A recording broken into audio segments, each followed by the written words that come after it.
Greetings. Greetings and welcome to the Out of Noise podcast with your host Stella B and Nat the Lyrical Alchemist. This is the podcast where we bring our peace to the mic.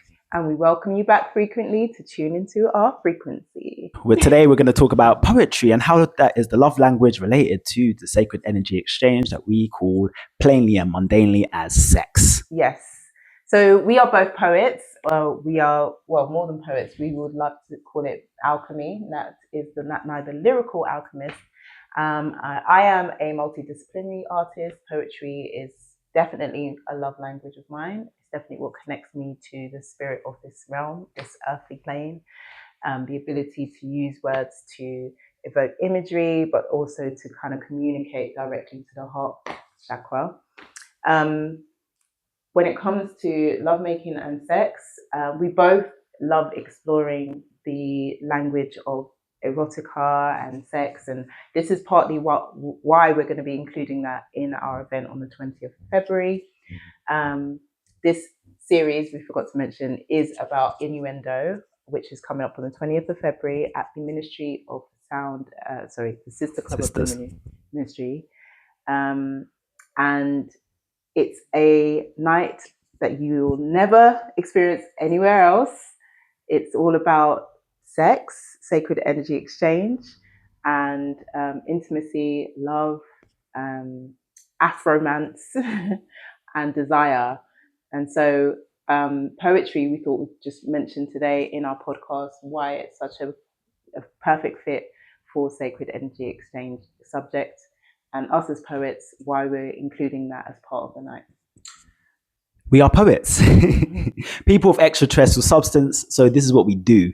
And historically, we're in a time of Valentine's. Valentine's is coming up, but 14th, and we're extending that to the 20th, as we just said. And poetry is this is where poetry is at its pomp. It's at its peak, where poetry has been thrown around left, right, and center, right? And it's for good reason, because poetry forms reality. And that's a lyrical alchemist line, but it is actually true. And the way that you can shape words can have such a major impact on the mind in a multitude of ways. But the mind is a control center of everything and very much interconnected with your being, your soul. And at that core is where your sexual self exists. So words have the ability, poetic words is a communication to the core of the soul, essentially. And so your sexual side is communicated through poetry when poetry is used with that intention. Yeah, that's correct. It's such a potent and resonant, forceful art form. It just it hits differently. It hits to the heart chakra directly, as I said earlier, and that's it's a manifesting use of your sound. Sound creates reality. In the beginning, there was sound, and God said, that kind of thing is actually really real. So everything you speak comes to light. So that's why you have to be mindful of what you say. And even what you think in the inner world and what comes out. So yeah, with lovemaking, with sex, we've had a lot of our community be bamboozled into the tabooism and into thinking sex just as a whole is a evil act. It's wrong, it's dirty, it's nasty, it's all the negatives, when it's really the opposite. It's pure, it's life-bringing, it's also, as we said, it can manifest things. You can open portals and evoke greatness in your life with full control over how you direct that powerful energy.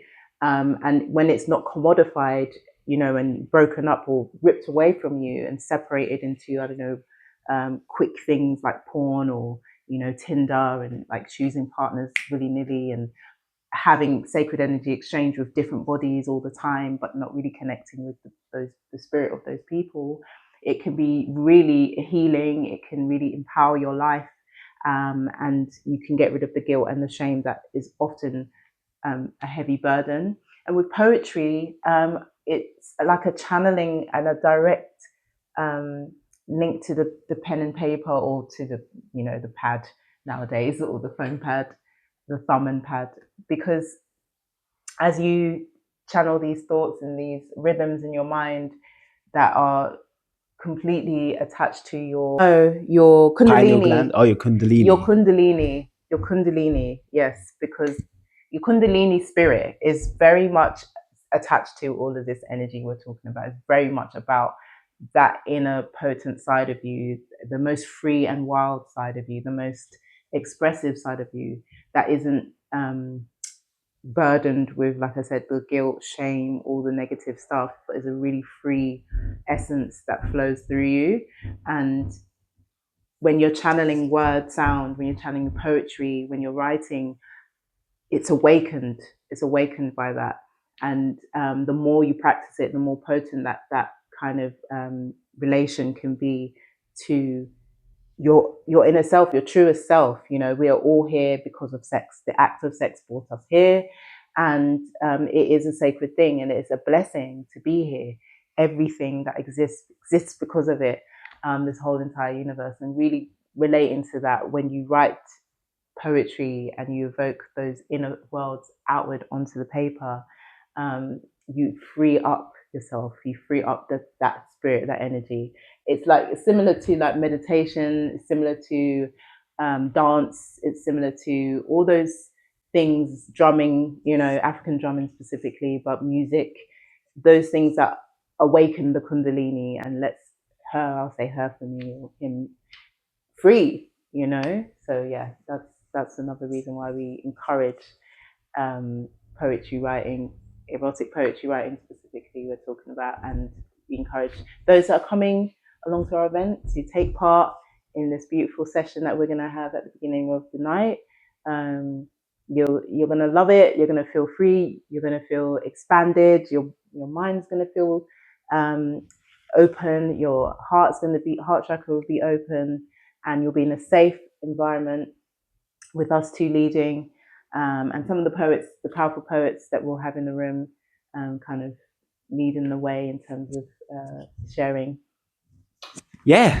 And to tie it all up, it's sexual energy is creative energy. As Stella said, articulated, we are here because of that. That was creation. It opened up portals into creation. Poetry is creation. It's all entwined. So when you're harnessing your creative energy, you're also harnessing your sexual energy. So when you're sexually empowered, your creativity flourishes. So, and when your sexual energy is at its low, then you find that you're stifled. Your creativity is not as potent as it could be. So you can channel your sexual energy into creation as well. It doesn't necessarily have to be a physical or expressed physically with another, or even with yourself in that way. You can channel it into your art. You can channel it into creation. You can channel it into a business. You can channel it into manifestation, as Stella said. You can channel it in various different ways. So think of sexual energy as very much entwined with your creative energy. And when you've got high libido, then you just generally you approach the world with high optimism, that you approach the world in a far different way. And poetry, expressing yourself in that fashion as well, it's all interlinked. So yeah, we would highly recommend that activity. We also want to encourage you to grab your tickets to the event, which takes place on the 20th of February. This episode likely comes out Friday the 13th of February. So you have a week before our event, meaning that's not long. First come, first served, and a lot of the things there. So if you don't want to miss out, we'd encourage you to book your tickets now. Book them today. Have an exciting V-Day. Don't be boring just getting chocolates and the flowers. Take them to this exciting night at the ministry, and rock their planet. The entire world has been shifted. See you there. See you there. Peace.